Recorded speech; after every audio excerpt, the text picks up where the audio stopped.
सार्थक गीत लिखे और फिर कथाएं लिखी, पटकथाएं लिखी। निर्देशन शुरू किया तो एकदम भिन्न, सादी, सरल, संवेदनशील ऐसी फिल्में बनाई।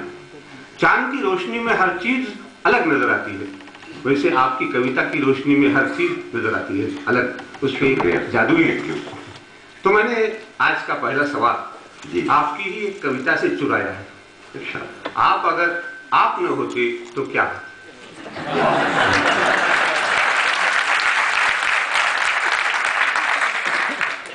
मैं इसीलिए यहाँ पे आके खड़ा हो गया था कि मुझे मालूम था कि जब उस्ताद और टीचर सवाल पूछते हैं तो कई बार टेक्स्ट बुक के बाहर से पूछ लेते हैं।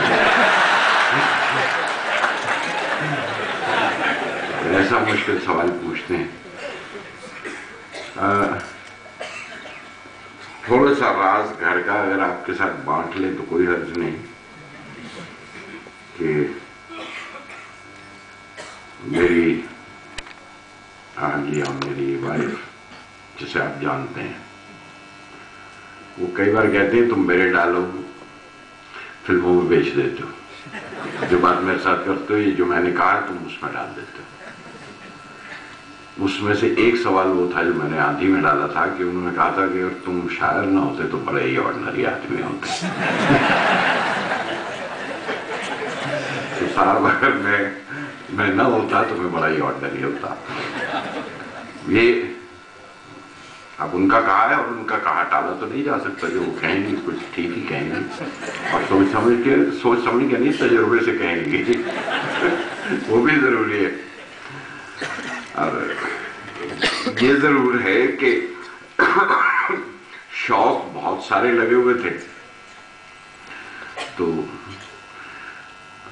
अगर मैं शायरी से ना लोगों को परेशान करता या किसी को बोर करता या दोस्तों को, तो मेरे एक दोस्त थे, उनसे मैंने पूछा था, क्योंकि मुझे अफसाने लिखने का भी शौक था, कहानियां लिखने का।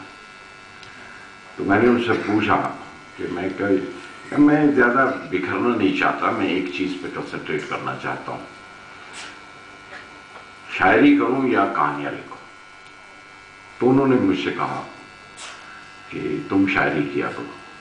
तो मैंने उनसे पूछा तुमने क्या मेरी कुछ नज़्म या शेर सुने? कहने लगे नहीं मैंने तुम्हारी कहानियां सुनी।